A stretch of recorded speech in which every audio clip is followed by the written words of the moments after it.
Hi everybody, Simon back again. We're going to start a new story, but I haven't got a title yet.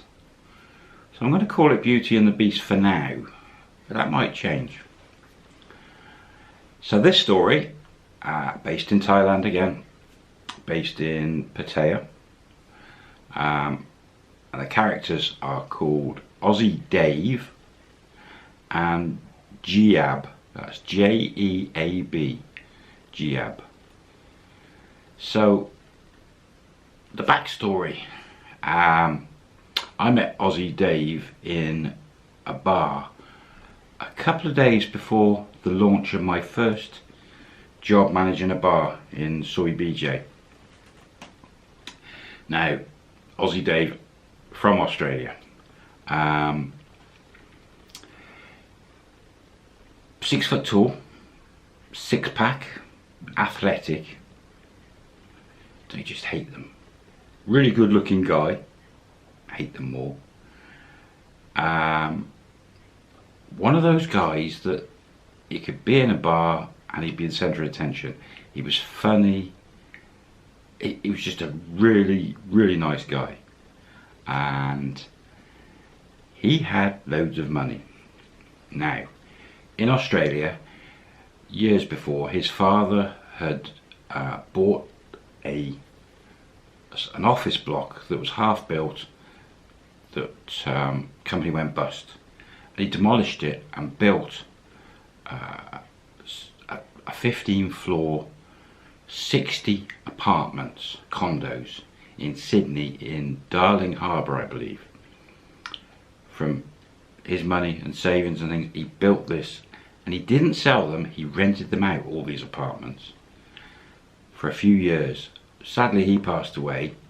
Dave, only son, inherited it. Plus he was in the bar business. He was managing a huge successful bar in Sydney, and he'd had enough of the bars. He had 60 condos, high-end income. You can imagine that was a lot of money coming in every month.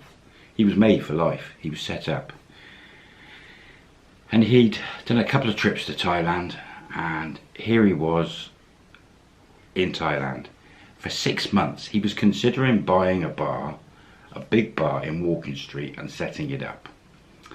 And I happened to be, I can't remember, in a bar, I think it was Second Road, at the top of Soy 7, on the other side in the complex. I think I bumped into him there.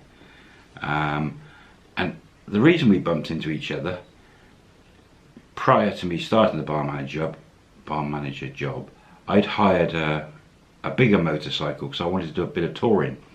And I hired a Honda 750, I think it was, Shadow, or 700 Shadow, like a chopper, and it was noisy, a bit like a Harley, and I get it out of my system. And I'd hired this for a few weeks, and I just handed it back, and he pulled up on the bike next to the bar I was sat in, and came in, and we got chatting about the bike, and then just got chatting and hit it off. Such a lovely guy. Now that was our first encounter, and he told me about his plans to get a bar, and I told him, well, I was just about to start managing, and I invited him to the bar when it was opening and stuff, and actually exchanged phone numbers. We got on so well. Now he had a routine. He was staying, and again, hopefully you guys can put this right, but he was staying in a hotel, I believe on Soy 2, Beach Road, Soy 2, Soy 4, somewhere up there, in a hotel. I think it might have been the Sabai Lodge, but he had a room, a luxury room, next to the pool, and he'd got that room for a deal for 6 months, and he just loved it there. But in the mornings he'd go down to the beach, have a swim, and then have a massage from the old wrinkly cow on the beach. Let's call her that. Every day he did that. That was his routine. He always wore swimming shorts, multicoloured, sort of down to his knees, and a multi coloured matching or similar type vest, and he had deck shoes, like slip-on shoes. And he lived in that day and night, those sort of clothes. Never dressed up, never showed that he had money, never had any jewellery that I saw. But physique, he was fit, good looking guy, with money. Oh, Thai girl's dream. So he hadn't, I'd asked him on a couple of times we bumped into each other and we met for drinks before I started managing the bar over those couple of days, and he'd never bothered with Thai girls. He wasn't interested. He was a single successful guy, but he didn't even play with them, the girls. He didn't dabble at all, which I found quite strange, you know, considering I did wonder if he was, you know, maybe looking for guys, but later became apparent he wasn't. So, but he was there and he was seriously looking at a big bar.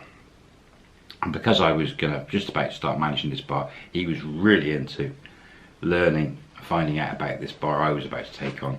So maybe that's why the interest in me and the friendship, I don't know. But a couple of days later, I opened my bar. We did a soft launch for the first week, and Dave came in. He came in every night, and we got friendlier and friendlier, and he became one of my best friends while he was there in Thailand, in that first 6 months. And he gave me quite a bit of advice as well. So, really nice guy. Now, literally 3 weeks later, very strange, he walked into a go-go bar, I believe somewhere around Soy Post Office, around there, and it was something to do with cats. I don't know if it was called Pussy A Go-Go or Cats A Go-Go or something like that, but he went into this go-go bar, Soy 13-1, somewhere around there, near the beach. Walked in, and this is how I was told and found out, and he explained to me, I saw a girl on the stage, and that thunderbolt we've seen so much and heard so much hit him. There was a girl on stage, long black hair, like most of them.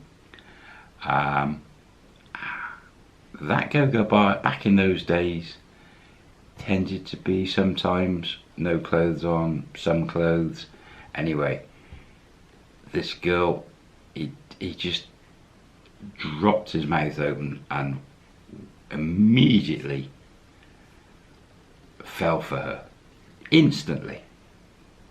Doesn't happen very often, but, and this is a sensible guy, he just, bang, he went straight to the Mama San apparently, got her off the stage, started buying her a drink and getting chatting, and they hit it off immediately. Now this girl was named Giab, as I said, J-E-A-B. She'd been working in this go-go bar for about 3-4 months.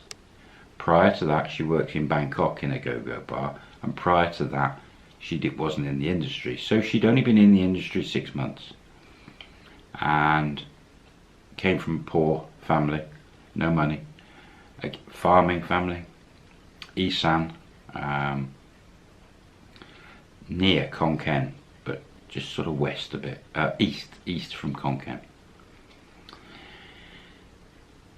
Anyway, he got her down, bought her drinks, absolutely fell for her.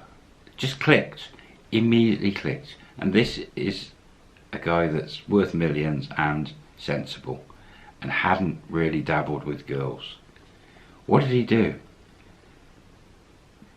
He immediately called the Mama-san over and asked how much, not only to take her out of the bar, but to take her out of the bar forever. Just like that. And I asked him so much about this when he told me, I couldn't believe it, but The mama-san said, no, no, no, no. Went and got the owner. It was a Thai owner. Guy came, Mama-san came. Mama-san spoke good English, luckily for Dave. And he told this Thai owner that he was taking this girl, Giab, out of the bar for good. And the Thai man was, no, no, no, no. Dave put his hand in his pocket and said to the guy, and he counted out 50,000 baht. Now, back 15 years ago, that was, oh, I'm hopeless on maths. It was a lot of money. It was something like $1,000+. 75 baht to the pound back then, so maybe not, maybe it was less. But anyway, 50,000 baht. Said to the guy, I'm taking this girl out of your bar for good. 50,000 baht. And the guy said, no, I'm not doing it. And Dave said, well, I'm taking her out the bar and she's not coming back. So you're either going to take 50,000 baht or I'll keep it and we're gone. At that point, apparently, and Dave, he was a great business guy. And he was a strong guy. And there was just something about his way, his demeanour. The guy took the 50,000 baht. Dave got up, didn't even pay for the 2 drinks he'd had. Said, bye. Sent Giab off to get dressed, get her stuff. Out the door. He just, yeah, you know, I don't think he told Giab, I'm getting you out of this bar, you're not working again. Yeah, he did it. He took her straight, 10 minutes in there, spotted the girl, right, talk, buy her out the bar. He didn't have to give them the bar money. She could have just left that job, plain and simple. Her English was not brilliant, but basic, very basic, but she understood enough what was going on. But he just threw 50,000 baht, took her out the bar, headed home with her back to his hotel, and had a night of aerobics, let's put it that way. Very pleased with himself and totally hooked on this girl.